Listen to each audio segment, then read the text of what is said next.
Welcome all of you. My name is Ole Brinth. I'm the moderator today. Welcome to you. I would like just 2 minutes presentation. Thank you. Please, Wolfgang Zerer. A few words about yourself. Just a few words. About you. Yes. Okay. Who are you? All right. I just listen. Okay, my name is Wolfgang Zerer. I'm teaching in Hamburg at the Conservatory of Music there. I'm also teaching a little bit in Basel at the Schola Cantorum. Yeah, that might be enough for the moment. Thank you very much. And Karin? Yes, and my name is Karin Nelson. I come from Sweden, and I'm teaching at the Academy of Music, Norwegian Academy of Music in Oslo, and at the Academy of Music and Drama in Gothenburg. Thank you very much. Hi, my name is Henry Fairs. I'm head of organ at Birmingham Conservatoire in the UK, and I also work a little bit in St Andrews at the University in Scotland as a visiting professor for organ. And my name is Katrine Kristiansen, and I am the founder of Orgelklubben, which is the foundation for kids and young people playing the organ. And I am in Denmark the person who is in charge of all the people or young people playing the organ in Denmark. Thank you very much. I have to say my English is famous, but not for the good. And therefore, excuse me if I'm not expressing me very well. We have 1.5 hours, and we have 1, 2, 3, 4, 5, 6 issues we want to talk about. And the first of the issues is the situation. How is the situation in England, in Germany, in Sweden and Norway, yes, and Denmark? And I think you have the opportunity to start. Okay. The situation in Germany. All right. Let's say if I can speak for whole Germany, I don't know, I can a bit explain how it's working in Hamburg. When I started, that's now more than 25 years ago, we had a section, an apartment in the conservatoire with about 30 church music students. This we had to decrease a little bit for political reasons, and we are now at a level of 15 church music students, more or less. That's one group. The other group is the people who are studying organ, and we have 10 to 15, so the whole group of organ students in Hamburg is between 25 and 30 students at the moment, which is not too bad, I would say.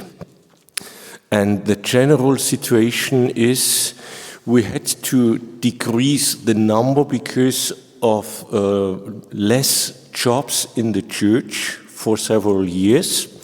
But the situation right now is that in the next 10 years, mostly in the Lutheran Church, there will be many free jobs. And over all Germany, we can say that we have at the moment too less students to bring the organists into the jobs in Germany. It might be a little bit different in the Catholic field, but in the Lutheran field, it's a little bit like this. So the students who come, we can say it's almost 100% that they find a job afterwards. And I would say that's not so bad situation.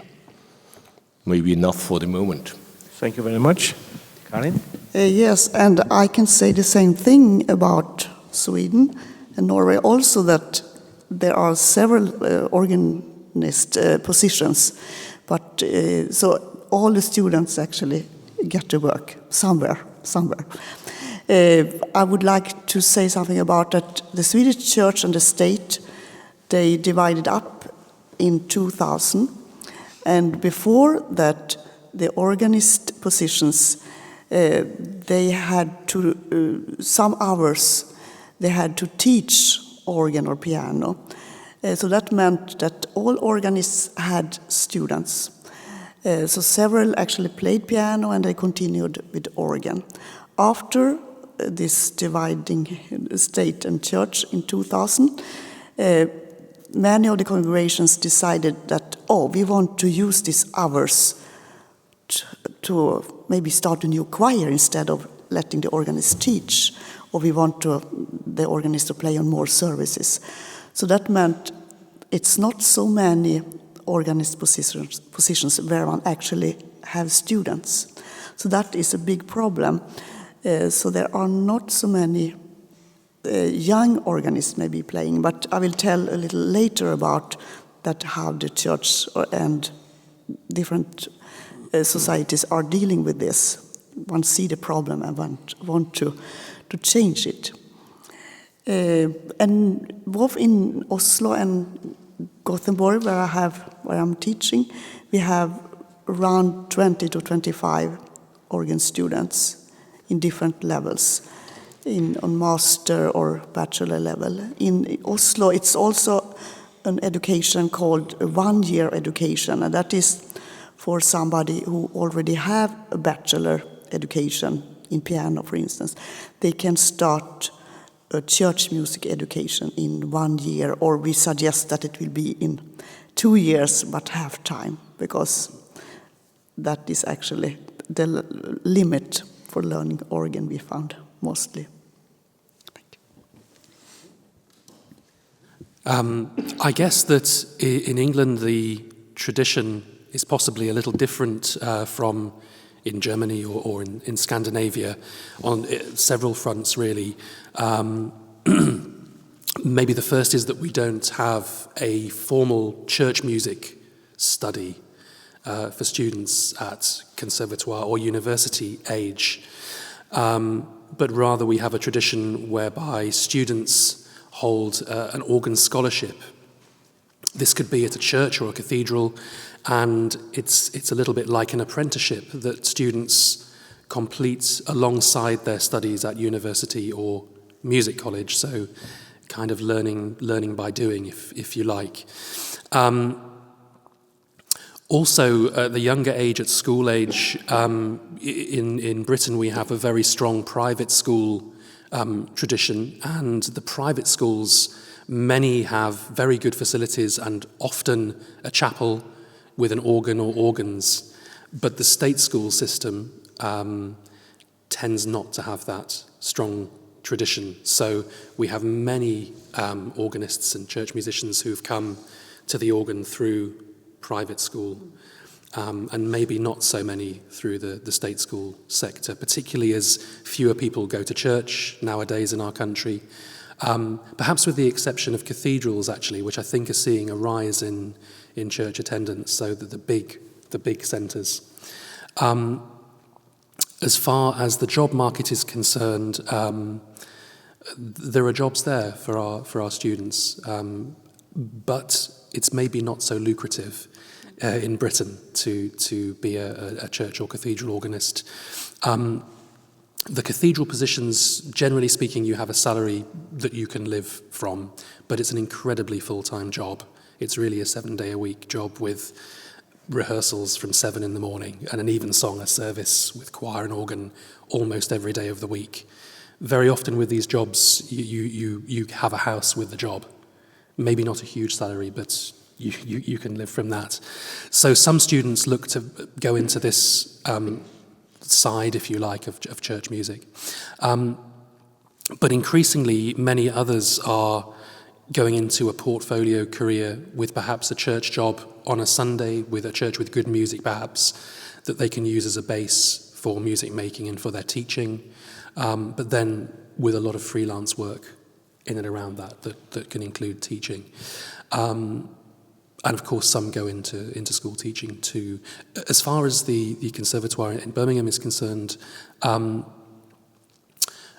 another change that I think we've seen in the UK from maybe 20 years ago when I was a student is that because of the organ scholarship tradition in the UK, a very well-trodden path into the career of an organist or church musician was to go to university, particularly to Oxford or Cambridge, where they have many chapels, and to be an organ scholar there.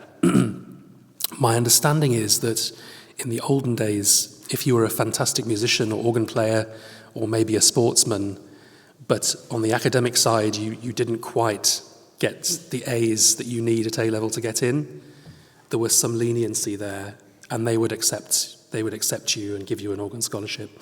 More recently, that's changed. So regardless of your talent, if you will, you also have to get the grades very strictly. And I think this is a situation that for us as conservatoires, as music colleges, we've benefited very much from, because now we have some very strong musicians, organists, good players, who might have gone this route had they have got the top academic marks aged 18, and now can no longer maybe go to the top universities. And for them, music college can be a very attractive path with a lot of freedom to develop as musicians and a lot of support, and the chance to have an organ scholarship alongside their studies. So certainly in my time in Birmingham, we've seen a big growth in student numbers. I think similar to what colleagues have said, about 25, 30 organ students right now, which for England is good, is a good number. So yeah. Thank you. I am not going to talk so much about the situation in the conservatoires or the academies in Denmark, but about the whole general situation in Denmark. And it's very obvious at the moment that we are missing out on organists, and we are missing out on young organists to get into the studies in the academies and to take over the places of the retiring organists sitting on their benches. And hearing what you're saying, Henry, I feel so spoiled. Because in Denmark, the situation is we are not, there aren't any rules of having A's in certain schools or anything. We can just play the organ and play the music, and then certainly get into one of the academies if we have the talent and the marks that are needed. So I feel spoiled. And I feel spoiled with the jobs we have in Denmark, because at the moment we have a lot of empty organ benches. So it is actually possible to get a proper job as an organist in Denmark. However, it isn't needed that one should teach when he or she is sitting on this specific organ bench. And that has actually been the problem for a lot of years, because that means that an organist in a certain church will get a pretty well-paid fee for playing the organ, and we don't have to teach the new generation. And that means that it has been a nice job sitting on these benches, but we have been missing out on the next generation, in my opinion. And now I think you are all welcome from this, on the chairs to fit in whatever you think about this situation, I think. And I would like specific, because we have one professor from the Royal Academy of Music in Denmark, in Copenhagen, sitting here, just to hear the situation in Copenhagen, how it is right now at the moment. If you please, Bine, just to tell about the situation in Copenhagen. Yes, I will try. Thank you so much. My name is Bine Bründorf. I teach at the Royal Academy in Copenhagen. And the situation is very much as you tell, that not many youngsters play the organ. And it's not only the organ. This year our director told us that it's all classical instruments. So youngsters in Denmark are not playing classical music. Not enough. So it's actually a big task lying ahead of us to get young people and children to play instruments again, classical instruments. Especially with the young ones, I think we never had this tradition like in Sweden, with organists having it as a part of their position to teach. I think it's a wonderful idea. I would love that to come back. Because it's absolutely necessary that every city has an organist where, you know, this one, he or she teaches young people. And if you want to learn the organ in whatever city, okay, then that's her or that's him you go to. And that's not the case now. If you want to play the organ in some city somewhere, you don't really know who to go to, often. Of course, there are lucky places, and there are more and more lucky places now, because Katrine and others are doing a great work around the country. But it's a new field and a new job to be done. And in terms of numbers, Klaus knows the numbers from here. I know the numbers from Copenhagen, and they are okay. I wouldn't say that they are wonderful. We have 27 students this year. And especially, I'm not really sort of thrilled about the numbers of applicants. That should definitely go up again. And I'm looking especially on the Danish applicants. I mean, it's wonderful to have applicants from all over the world, but we also need somebody to carry on the tradition in the country and staying and taking over the nice jobs we have. Exactly. Thank you, Bine. And Klaus, do you know anything? Yes, Klaus Larsen, Syddansk Musikkonseratorium, Danish National Academy of Music. And I would say that we have a crisis here in Esbjerg with our church music education. We have for several years had too few students, and which is one of the reasons that we actually take initiatives like this, try to get focus on the instrument, to try to get focus on getting more children and youngsters to play the organ. And we think we have an interesting task in trying to develop this. We are also ambitious in the field, and we really want to make a change in this. And we think that it is important that we also, as an academy, consider how we can stimulate this whole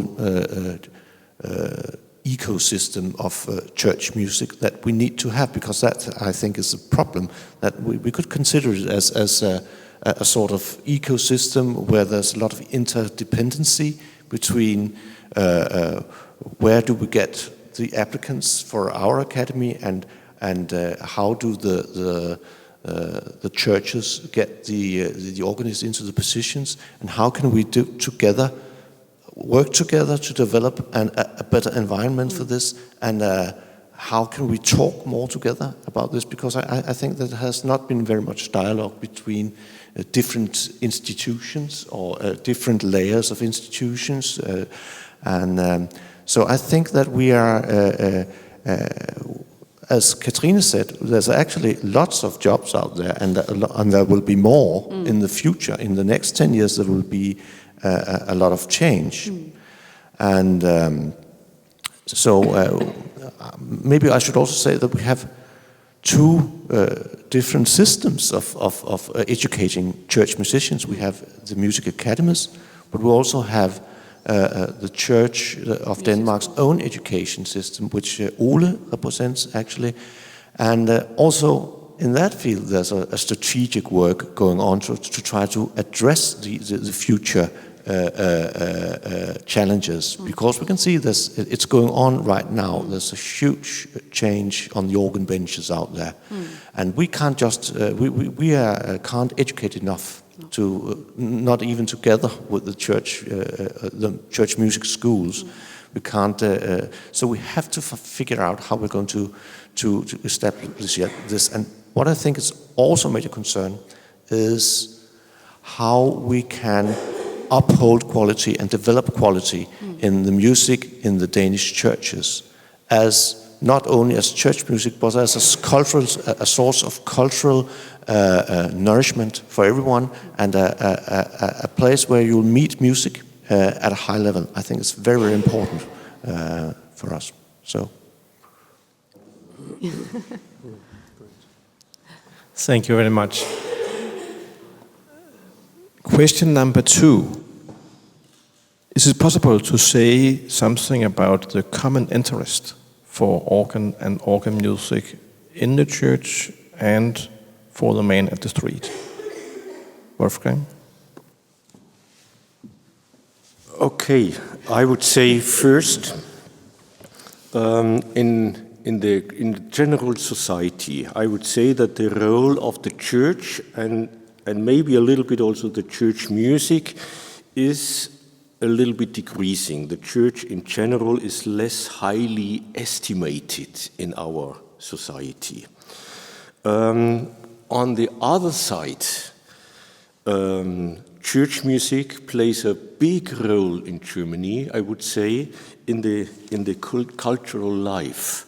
I can just give an example. So we had just now December and the Christmas time. I think only in Hamburg it's at least 50 times the Bach Weihnachtsoratorium, the Christmas oratorium. Maybe more, maybe a little bit, but a high number of performance concerts and the churches are full and full and full. So it's highly estimated on the other side. Or in March, April with the Passions, it's the same, a little bit less maybe than at Christmas. So the music in the churches plays a big role, but the churches themselves are not so much estimated in general. And you see it also a little bit because in Germany it's combined the tax system with your job, and if you are part of the church, you have to pay your tax immediately like this. And it's an increasing number of people going out of the church because they don't want to pay for them. So that's a problem in general for the church music jobs, which are nevertheless quite stable, I would say. And it's more serious for the social part of the churches because they do many things for that. But that would be another theme. That's a little bit the general situation. And I would like to add and answer a little bit to Biene. Who is teaching the young people, and it should be combined that the church musicians are, let's say, obliged or asked, and they wish that they teach the young people. That was, in my youth, just the normal thing. Myself, I had lessons with a organist I'm born in Passau. It was my first teacher, was the cathedral organist. He was a little bit paid for his, but he had 10, 20 young people to teach. And also on places where it's not a formal position, there are many, many things happening. And I think that's also the way today that in the churches themselves, there is a kind of supporting the young people. When I prepared a little bit materials for today, I asked my students and my colleagues a little bit, how was the way to the organ for you? And I got very interesting answers. If we have time, I can tell a few, maybe later, maybe few, but the most are coming because they're in a certain field, with a certain relationship to churches. Either the parents are priests or church musicians or amateurs loving the music, singing in the choirs and so on. That's a little bit the situation, mostly with my German students, and I have two examples for foreign students which might be also an interesting thing. Maybe enough for the moment. Thank you very much. Yes, and I agree. The situation in Sweden is quite similar, and also in Norway that is less people going to services, but more people going to concerts. And from my own point of view, I can see that when I've done performances with other musicians or from other genres, jazz musicians, folk musicians, it has come more people to a concert, and people who are not used to organ are often very fascinated by the instrument and think it's amazing. When I spoke with some improvisation students at the Academy of Music and Drama in Göteborg, they played word music, completely different. They were so fascinated by the instrument. So I think we have a lot to do here to actually show the organ instrument for maybe not the most common audience going to church every Sunday, but for other persons. Also, if one try to find other arenas for organ, for instance, we've seen that several musicians have played organ to movies. I did that a year ago, and the church was complete full. But when I play a normal organ concert, it's very seldom so many people. Actually, so I think if we could be pedagogues actually to try to find ways to show this fantastic instrument, which can be so much. It can be this very loud instrument, so one feel the vibration, or it can be very soft. So I think that's very important. And also to actually what you have done, several organists do that actually in Sweden also, and some in Norway also, to have school concerts for children to show the instrument. And what I found is that normally we had these concerts for children, but then nothing happens afterwards. So one need, of course, to ask the children, would you like to continue? Would you like to play organ? Would you like to try the organ? So we must have some connection between learning the instrument and having the interest for it. So I found that's like two separated islands. If we do these school concerts, we need also to follow and try to open doors for the children who would like to start to play the organ. I think I stopped there. Well, I think it's maybe true to say that in England at least, or Britain, maybe classical music and the organ in particular has something of an image problem, particularly for young people. And it is this thing that is viewed, as non-essential, you know, as a luxury, not something that's essential, and also as being something perhaps for the elite, for the wealthy. There's a real feeling of this in our country. This maybe has its roots in our education system that I mentioned before, and perhaps particularly with the organ. That's the one thing. The second thing is that we're an increasingly secular society in Britain, and very, very multicultural. So I live in a large city, and I don't know the numbers, but of people who register themselves on the census as being of Christian faith. We have many, many faiths, and many people who register as having no faith. So, you know, this has a certain relevance to the organ and organ study and the church side of things. And I'm not sure what the answer is to any of this, because the people who are at the forefront of the profession, and in fact in many walks of life, are from a privileged background. So whether this is going to change anytime soon, I'm not sure. And I'm certainly not sure what the answer is.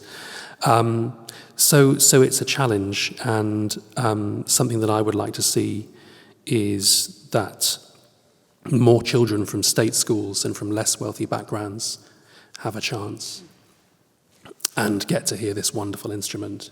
I think we're missing out greatly in Britain. I think there's a huge amount of talent out there, and many people who really don't get a chance. So for me, the problem is bigger than just music. It's a society thing.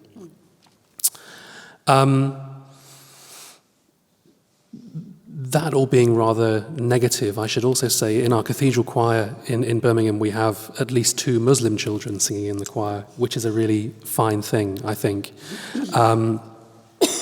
And we have many great initiatives. For example, in Birmingham, our concert hall, or concert halls, we have 2, run an organ scholarship for 1 or more of our students. And they have a very active education and outreach program there. So this involves our students and members of the education team going out into state schools I don't know, maybe they take an electronic organ or something with them and they work together. And then there are events with often 1,000 school children coming into one of the concert halls for a day of activity that involves some improvising, some composition, where everyone works together. They also learn about the mechanics, the physics of the organ, as well as music. And this is a really great initiative that's going on and something I'd like to see more of. And something certainly that we discuss right now, how to do that. It is the most important issue, really, that faces us, I think, is where will the next generation of organists come from? There will always be a small number of, people from a certain background with a strong interest and love of that. And, of course, I think it's also really important that, regardless of one's religious beliefs or non-religious beliefs, that the church, to some extent, in England is part of our culture.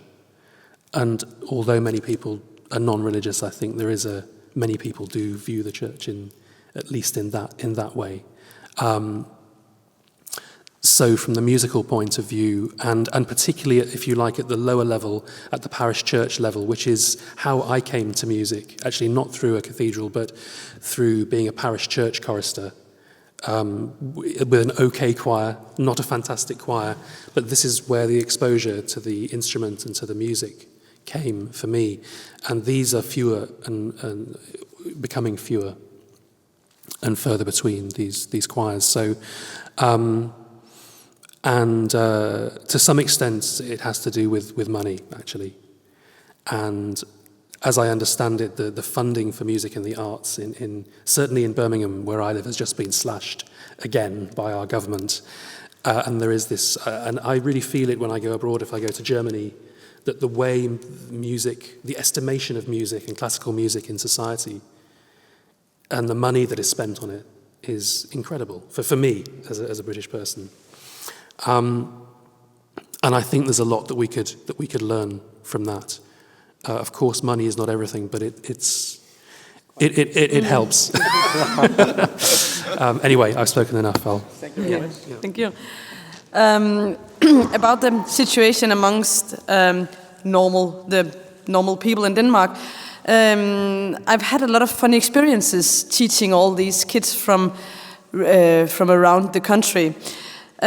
Because the thing is, like in Germany, like in Sweden and elsewhere, that it's not many places that we see full churches every Sunday. But I think the Danish church is getting better and better offering different services for the people. So that could be services on Wednesday night for the kids, eating spaghetti, having a nice time together, fellowship. That could be mindfulness services and all of that, and I know there's a lot of opinions about that, but although I think the Danish church is doing a lot of things to invite people inside. And then we see it as in Sweden, that the churches are a kind of a cultural center. We have a lot of concerts, we have churches who offers a place for painters and so on. So we have the churches like a cultural center in Denmark. And then it's getting more and more clear that I think 10 years ago, a lot of people were frightened of the church and they didn't want to have anything to do with it. But at the moment when I'm teaching all these kids, it's very obvious to see that the kids, they don't really care about all these opinions from the parents. They just want to play that big instrument. And it's very, very clear to see when they're playing this instrument and sitting in these churches, it's filling them with joy. And the parents, they see that, and the grandparents, and the siblings, and the cousins.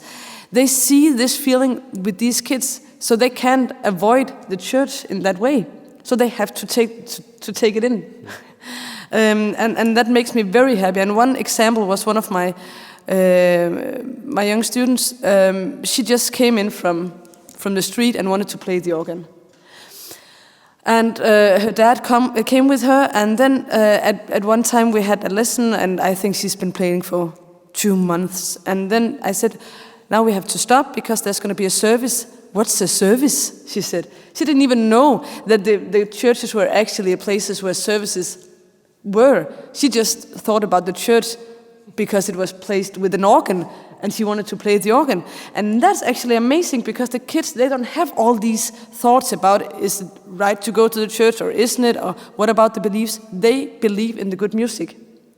And then I think a lot of belief come with this great music because it's very, very hard to play Bach and not believe in anything, in my opinion. And then we have in Denmark actually some nice initiatives to get the kids to hear the organ. So it's actually up to the organists if they want to be a part of it. We have the Folkekirkens Skoletjeneste, which is a cooperation between the churches and the schools in Denmark. So the teachers can book a day in the church and then they will get a concert. And that is also concerts with organ. And then we have levende musik i skolerne, living music in the schools, who's also planning concerts around in schools and in churches as well. So I think there is a nice bunch of initiatives. What we need is the organists to come down from the benches and then get them up to show the organ and to keep them to play the organ. It's very clear for me that we have in Denmark, we're having a better and better generation of young people singing in choirs. And we have a lot of good choirs in Denmark, and in Esbjerg we have one as well. And these choirs are the main source to get the young people to play the organ, I think. A lot of my students come from these choirs, and these young people, they see the organ, they listen to the music, so they already know the sound of it. And then they're getting thrilled to play or getting the urge to play the organ themselves. So hopefully there'll be a big cooperation between the choirs and the organist in the future as well. So it's not either you have an organ, you teach the organ, or you have a choir. But it should be together. And I think it's very healthy for the kids as well to do both. So that could be. So I think that in the main in the public, I think that they are open-minded to the church and to the organ. Of course, I know that some places it's different, but what I see from my point of view, I find that the people in Denmark are pretty open to young people or to people playing the organ in general. Thank you. A question?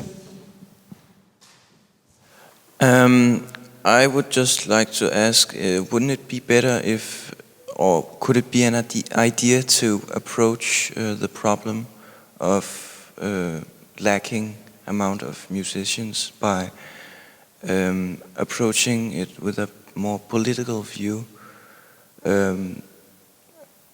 Try to bring up,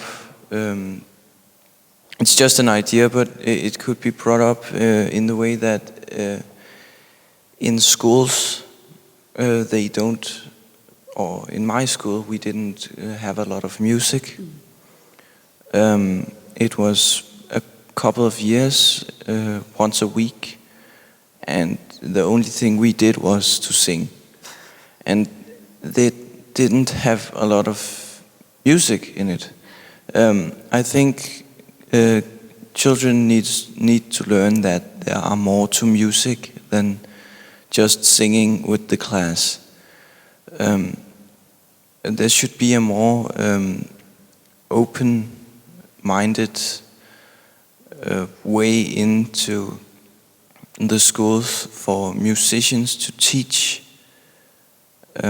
these little kids about what music really is, so that from the very from the young age they can try out musical instruments, so that they are approached early, and if they then like it, they can get a lot better than if they suddenly found out that when they are 15 or 16 that they like to play a musical instrument, and it will just take a lot of time to get enough practice to play at a concert or on an organ. So I think at the schools there would musicians that would like to give their experience and their learning skills to the children. They should just drop by and ask if it would be okay to just pick out someone who likes it. I can remember when I played the trombone, one day I was with my teacher, and we were going to teach some first graders about brass instruments. And a lot of them really liked it, and as far as I remember, 2 of them ended up playing the trumpet and the tuba. I think it was the tuba. And if they are approached this way, I think we will be able to get a lot more into the system. Thank you. Small comments. Hans, Music in the school. in one way, I would really love you to be an organist, but in another way, I would love you to be a politician. Yeah. Can you come to England, please? Yeah. Right away. Yeah. No, please stay. Thank you. Yeah. Klaus? And thank you very much, Hans and Katrine. And also, actually, all has said it, I think, that is the crucial role that the school and the church actually plays in the musical society. How important it is that we can meet everyone with the possibility to express yourself musically. And especially because when you begin, you start with crudity, and then you have to develop, and it takes some time. And in that process, it's very important that you are together with others. And that's why I think it's crucial for us that we have more school orchestras, more school bands, more church choirs, as you mentioned, a parish choir.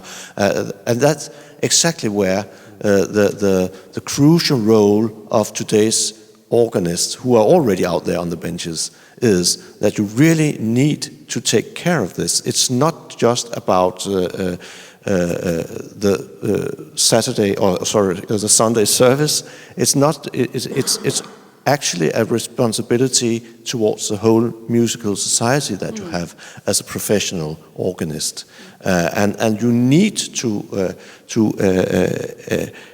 expose music to children and to show what it is, and to include as many as possible into music making, because that's also the reason why we have the other problem in the classical music that lacks instrumentalists and vocalists. That we need in general more who play instruments seriously or sing for deeper reasons. And that's, I think, is also to consider. But I think it's also one of the really exciting things about being an organist, that you are a musical leader in your society, that you have there's something that's really where you are the one. There are no other one who will do it. You have to do it. You will have to go out there and do something, as you do, Katrine. It's really, really needed for the sake of music. It's hard to be an organist. Yeah. I'm just going to turn back to your question, Hans, because I think it's very, very important. And just to tell you guys how the situation is in the normal folkeskole in Denmark, it is that we have 1 hour of music in the school. I think it's from the 1st to the 3rd grade. And it's not, the teacher might have some experiences with instruments or might not. So nobody knows how the situation is. So at the moment we can't we can't demand the teachers to learn the kids to play music or to do anything else but sing. So it's actually just going to be a place where they're placed for this hour of music making. And that's why I think it's a very, very relevant question, Hans. And I would love to see a new reform that made a lot of more music, because in Denmark we are very aware that youngsters should have to do a lot of sports and to move and to do everything with the body, but we are not aware of the artistic disciplines in school. And I would love that to change in the next years. It would be easier for everybody. Wolfgang, would you share with us a few of your stories? I can say a few things, and thanks for your commentary. When I was young, I just saw in the school when we had music, 90% were, that's not important, we can sleep or we can do whatever, and we were maybe 10% interested in this.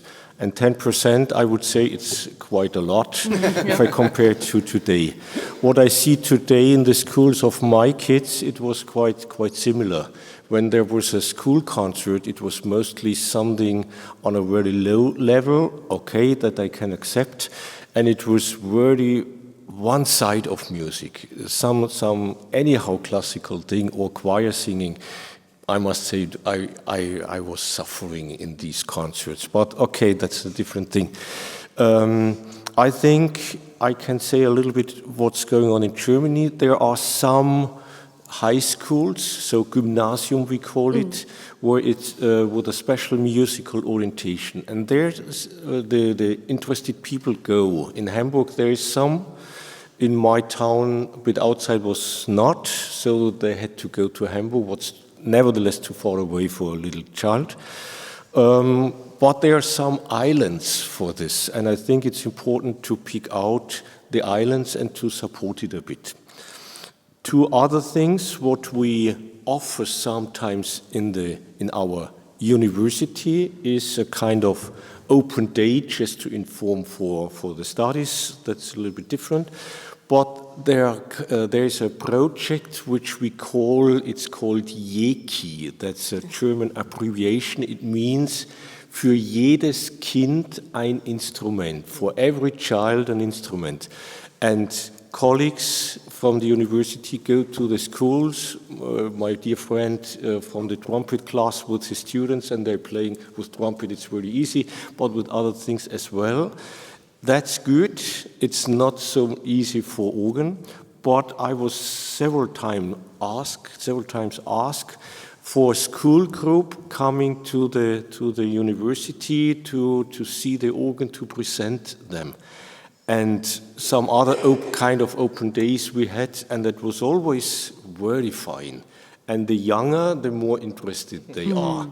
And it's so easy. I just open where the music stand is. You open it and you see the mechanic, and you start, and the boys are looking like this. And if I took out two pipes and blow in and let the kids blow in, immediately they have a contact. And I think I am very negative about the general society and music life in our country and in general, but I'm quite positive that there are islands, and we can support them and start something there. How is the situation in Norway and Sweden? Yes, maybe I can say something about conservatories. Also, I find it very important with this subject, organ method, because the students, organ students, they need to be aware about this and also learn how do we teach, how should we do this. So in Gothenburg, we have the organ students have their own pupils. They teach, and that is two reasons why we do that. Of course, we want them to learn to teach, how to teach, but it also could be that their pupils become interested in becoming organists, and they might be the future students of the academy. And in Oslo, we are working on this subject also. We don't have it yet, but hopefully it will come very soon. Because I think it's so important that our students think in these terms. And I told my students also that when they go to an interview, a church interview, about a position, organist position, they need to make sure that they also tell the pastor or the church council that I want to teach. It's very important. I want to have students in my position, because no one else might think on that. No church council might think on the next generation organists, but we need to think on that ourselves. When we apply for new positions, our students do that or start to work. We are the ones who have the knowledge about organ playing, and we are also the ones who should give it further to next generation. I can imagine all organists here in this hall have different stories about important persons who have meant so much for them. I have a special one church musician who he gave me the opportunity to study for him when I was a child, and if he hadn't given me that opportunity, I wouldn't sit here. So we could be that person. The young organists today, they need to kind of give this tradition further to next generation. So it's a fantastic feeling to think that way, but we need to open the doors for it, and the churches need to open the doors for it when they have new positions. How is it in UK about school and music teaching in the lower grade? When you say school, do you mean conservative public school? So for school-age children up to 18, yes, music. Well, as I mentioned earlier, it's a mixed scenario. I think that the fee-paying schools have a very strong, music and sports both tend to be very, very important bastions of those places. And of course, they have very often great resources. You have a special degree, don't you? Degree system in England. Grading system in the music. For school? Yeah. For school children? Mm-hmm. Yeah. Playing the instruments? Oh, I see. Yes, we do. We do. In addition, yeah. I mean, that is, you're referring to the Associated Board of the Royal Schools of Music, I think is the title. These are grade examinations that many youngsters take on their instrument or instruments. And it's something that happens, if you like, externally from school education. So you work towards these exams with your instrumental teacher. And there are 8 levels, with grade 8 being the highest.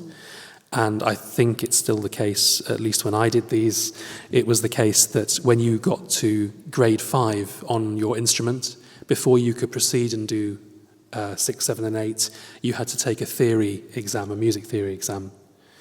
And if you passed that, you could continue. So many children are taking these exams during their time in school, and it's quite a big business. Not so much for organ, but and they have outposts in Asia and all over. So I guess particularly at British schools abroad and that kind of thing. You said not for the organ? Well, only in terms of the numbers. I mean, from the financial, from the we're a rare breed in comparison to I don't know, violinists or flautists or pianists. But yeah, generally speaking, it's you don't have to do this, but it's quite a structured way of proceeding with your instrument. But in the wider scene, I think music in state schools is becoming less and less really important, sadly, and to some extent languages as well. Well, of course. This, I think, is very damaging too, actually, and I guess music is I think the making music is good for you. It's good for your soul. It is good for it is good for everything, and just like I guess exercise and sport, and so I think it has to be viewed in that way, particularly for young people. So yeah. Wolfgang, you said you have asked some of your colleagues about the way towards the organ. Would you share from your stories with us? Yes, maybe just a few examples. Yes, thank you. I asked my students how they came to the organ, and very briefly, maybe 3 German students, what they answered me. The first one, my way to the organ was influenced by my family and, what a surprise, Johann Sebastian Bach. My grandfather was conductor and played also a bit organ. My mother was a singer and a music teacher in the high school, and overall a big enthusiast of organ music. I got from her recordings with Bach organ works played by Helmut Walcher, to which I listened many times. As a boy of 5 years, I went with my mother to organ concerts, a very special way to them. Another answered me, I was 6 years old when I was nearby the organ console during a service. That was the confirmation of her brother. I was so fascinated, and from this day on I wished to learn organ. I started when I was in high school, in a music high school. And the last one, I know him already when he was very young. As long as I can think, I wanted to play organ. My father also played organ, and I had an inspiring organ teacher with big enthusiasm, and then he went to his studies. He's now in the master degree of church music. And exactly this colleague, that's a colleague, his first organ teacher colleague, also from the Hamburg University, is teaching there, but he's a church musician in Schwerin on the big Ladegast organ, and he gave me some commentaries. He asked his young, the youngsters, not students, but his students in the church himself. And what's so interesting for you? And one answered, it's so powerful sound, imitation of other instruments, and he loves overall pieces with big chords, so the fascinating of the big sound. The next one, he loves also the majestic sound, the many stops, and it's fascinating because the organ can be so old. So it's an organ from the 19th century. We know even older instruments, but it's nevertheless an old instrument, more than 100 years. And his favorite piece, the Bach D minor toccata. These two are 11 and 12, so like today. 2 others, one 14, he played first piano, and he wrote, I like to play with hand and feet, so the fascinating, the whole body is involved. And he loves pieces with a melody in the pedal, so the French toccata type. And the oldest one is 17, he likes the powerful sound, and also what I was laughing when I read, he got, how do you say, diversion in the service, Ablenkung, because the service is not so interesting, but the organ music is wonderful. So that was a little bit the statements, and maybe if we have time, I can add some others from foreign students. Yes. But that make me think about again the same as Karin said, that a lot of the answers depends on one specific person. So we really have to be aware of that this specific person can do a big change for us. I think for a lot of the boys it is the big sound that we can. And the technical fascination of the instrument. Exactly, and for the girls, there is this specific relationship with a specific teacher. So just to say that I really agree that we have to be aware of that position as teachers. Another question, have there been any changes in the way you educate organists in Germany, in Sweden and Norway and in England? Maybe the UK first. Have you made any changes in the way of educate organists at the university? Or do you have any thoughts about it? That's a good question. Do I have any stories about it? it feels so long ago when I was a student now that some things I don't remember. I'm optimistic about this. I do think that things have, in some ways, changed for the better in organ education in the UK. When I learnt, when I started singing in a choir and very quickly became interested in the organ, I was told, well, you must play piano first to grade 5 level, and then you may learn the organ. So it's maybe not a bad thing, but so that was what I did, and I learned the piano with a view to then starting the organ. But I think there are increasing numbers now of youngsters who don't do this, who go straight to the organ, which I think is great from my point of view. The organ is a first instrument. Yes. Yes, I see. So maybe that's something that's changed at the younger age. Another development, and maybe the roots of this are because our church music tradition is different, and the role of the organ in services is different from, I guess, most of the rest of continental Europe, in that, so often with our choral tradition, the organ always plays with the choir and accompanies the choir, and in the hymns the choir sings in harmony, that's written out. So as an organist, you need to be able to play accurately the notes, but there's not so much freedom to improvise a chorale prelude.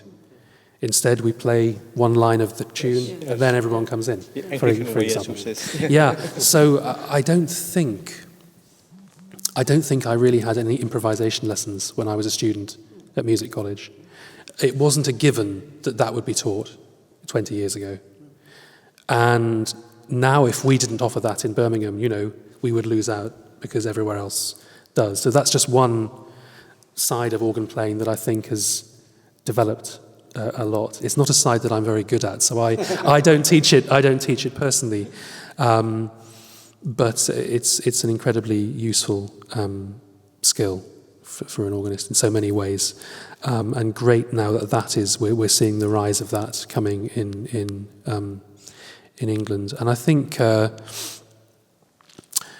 also the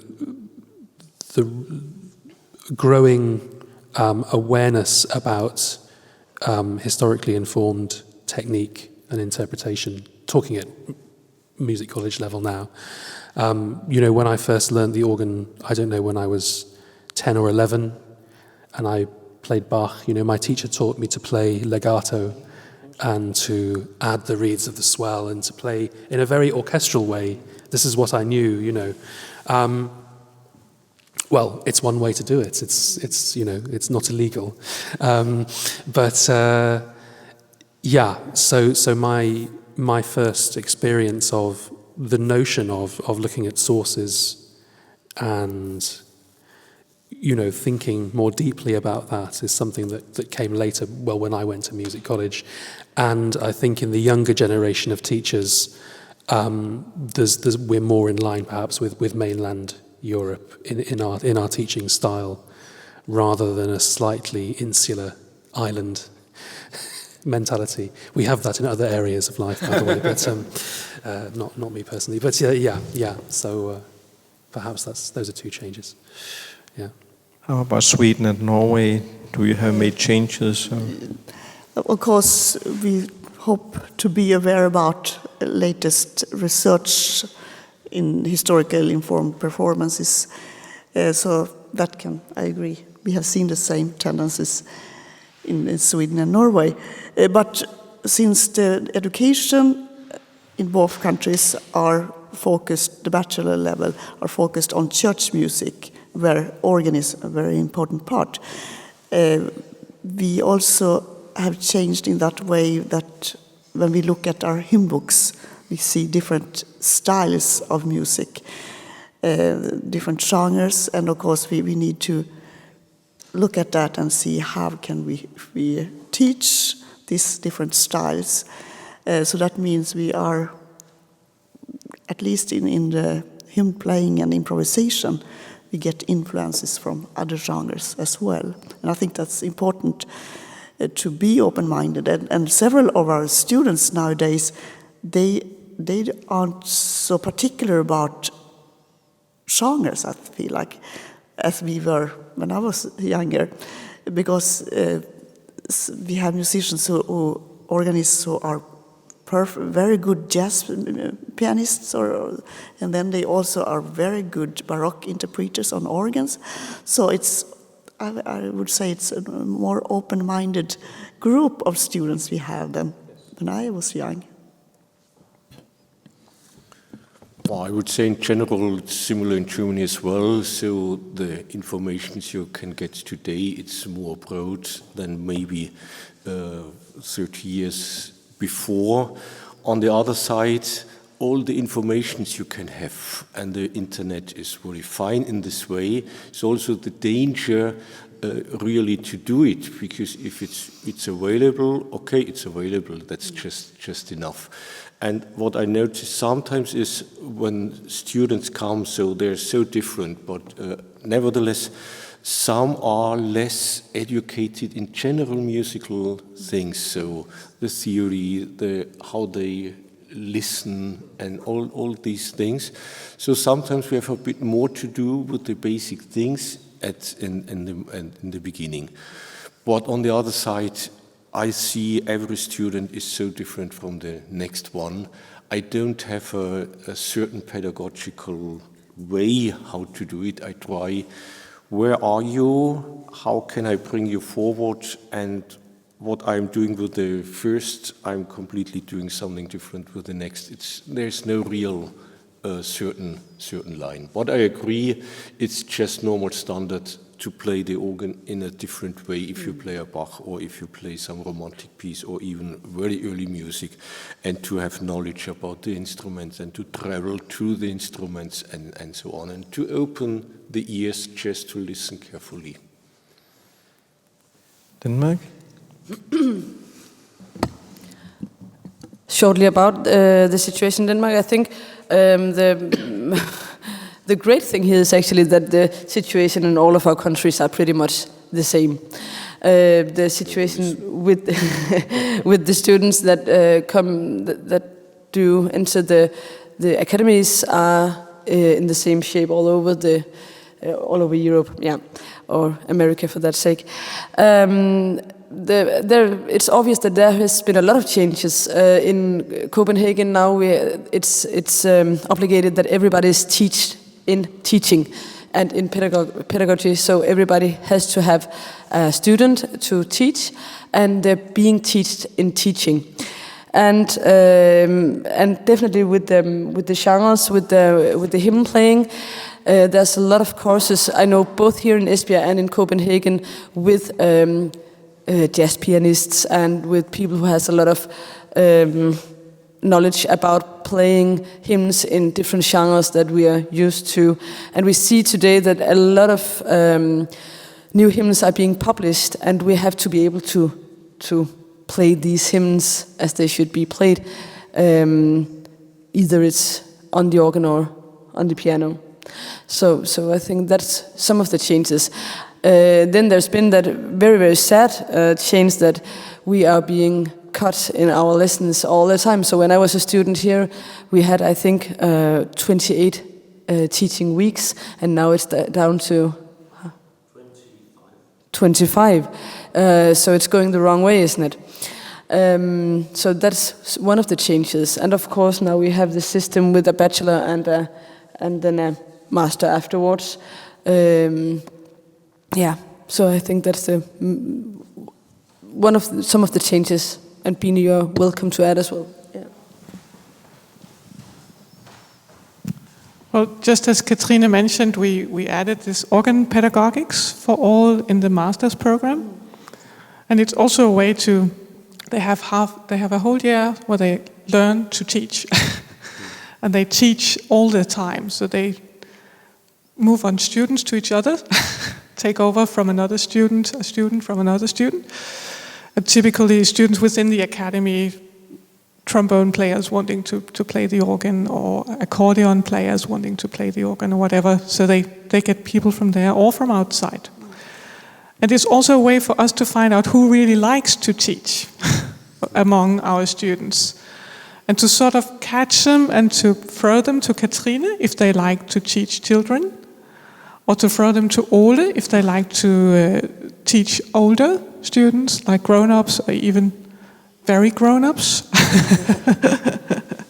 So, and to tell them, oh, please go out. You really have a talent for teaching. Please go out and use this. We really need you. And that Katrine can really catch them and say, oh, I could really use you in this part of the country or where you are. You should really teach children, make your own organ club and connect with others and get some children to play. So it's important, I think, in academy study to find those with talent and eagerness for teaching, and really say to them, it's important what you want to do, and you are really talented in this area. Well, what can we do to talk up the organ? If we meet in 5 years, this place, what would you like to tell us about succeeding, what you have succeeded with within the 5 years? We have only 3 minutes each. Wolfgang, what have been your success? You asked me a different question. I must say, what shall I say about in 5 years if I don't know what's going on tomorrow? No. Nobody knows. No, nobody knows. What are your ideas? What are your visions? What can we do? I hope that, so I'm very lucky because I have a big organ class and I have no problems to get new students. So I'm in a privileged situation. Nevertheless, the things how to recruit young person, it's also must be in our mind, because anyhow we don't get new students or whatever. I think one important point is that the church musicians are open for teaching young kids. And I can tell one other thing. Nearby Hamburg, there's the famous famous town Stade with the famous old instruments, and they have there an organ academy, and they promote young students. They call it Alte Orgeln für junge Leute. And they do a lot. I have at the moment at least 1 or 2 students because they came from there.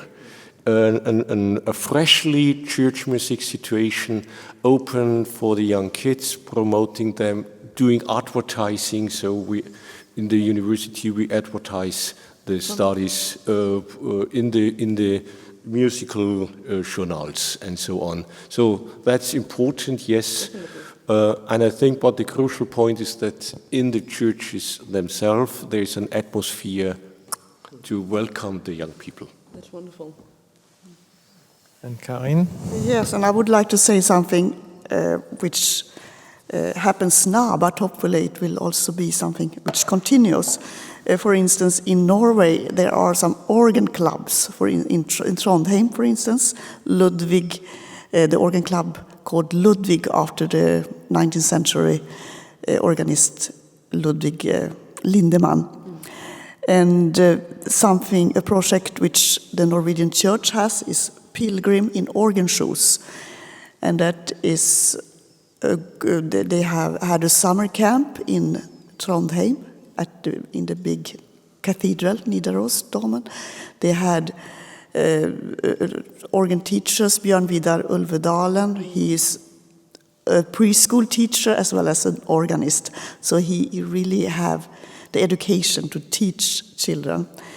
And connected with this Pilgrim in Organ Shoes, they also have a composer, Nils Henrik Asheim, who writes music for these children.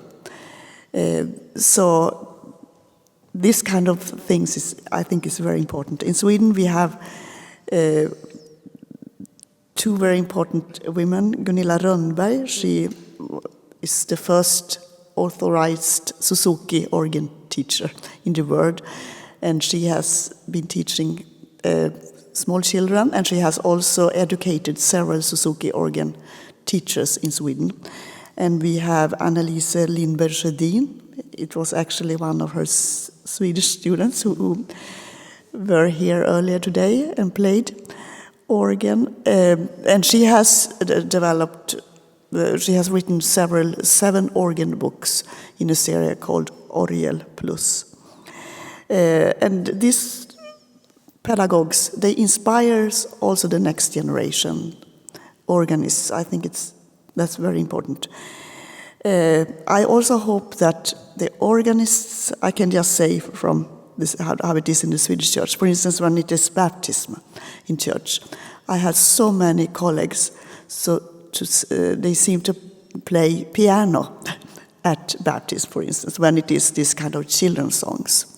And I tell them all the time, you have to play organ, because this might be the only time some of these children hear the organ for several years. So I think we need to be very aware about that. Organists, my generation, and also the new generation organists, they need to all the time think, how can we show our instruments? So one take different opportunities to actually give the interest for organ. So together, we can make the organ strong again. Yes, we can. Yeah, absolutely. Well, I'm not optimistic about many things, but I'm cautiously optimistic that that things are moving in a good direction, actually, for the organ in Great Britain.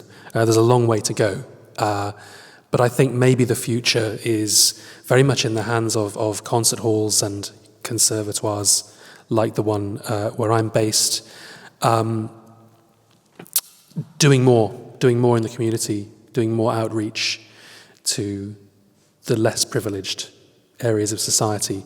For me, it's absolutely key, and I feel a responsibility to try and do this. And I think if we do this, everyone will be the richer for it. So that's really what I want to see. The cathedrals will continue to attract good musicians. That all of the systems are in place for that. So it's what we can do to support that, and alongside it, really. And I must say, it's such a great privilege to teach and to work with young musicians. I'm grateful every day for that, and to be able to do something in a very small way to contribute to what is a fantastic instrument and maybe one of the richest repertoires of any instrument. And I'd also just like to say what a fantastic initiative I think this entire festival and competition, and particularly today with this competition for youth, I'm really heartened by this, to see it happening. So thank you, Katrine. Yeah. Thank you very much, Katrine. Like you know, Ole, and like Bine knows, I always have a lot of dreams. So hopefully in 5 years, some of these dreams, they have come true. So today is one of the days, and we had a big day in November as well in Copenhagen. So I would love to see more of an international cooperation about this specific area, about organ and youngsters playing music. So let's keep in touch and tell each other how the situation are in all of our countries, because I think it will be easier for us to navigate in it, and for the students who might want to study abroad. And I want to make in 5 years, I would love to see the organ as popular as playing soccer in Denmark. It's very popular to play soccer in Denmark, so that is my big dream. And then one of my dreams might come true already in this summer, because we might have a summer camp in Copenhagen, and that's a big dream coming true, that a summer camp, like a camp in playing soccer or anything else, is gonna happen in Copenhagen, with young people who plays the organ can meet up and play a lot of nice music and walk around in Copenhagen and listen to nice music, and then eat a lot of pizza and then play some more organ. And then finally, I think like you, Henry, we don't have the same problem in Denmark with only rich people playing the organ, but we have that problem that it is very expensive to go to a normal musikskoler in Denmark today. And I would like that to be possible for everybody to be taught in playing the organ, and it shouldn't be a fortune for the parents or for the families. So the organ should be for everybody. And then finally, I want to thank you very much for coming and for participating in the competition and for this, I think, very, very important subject about recruiting young organists.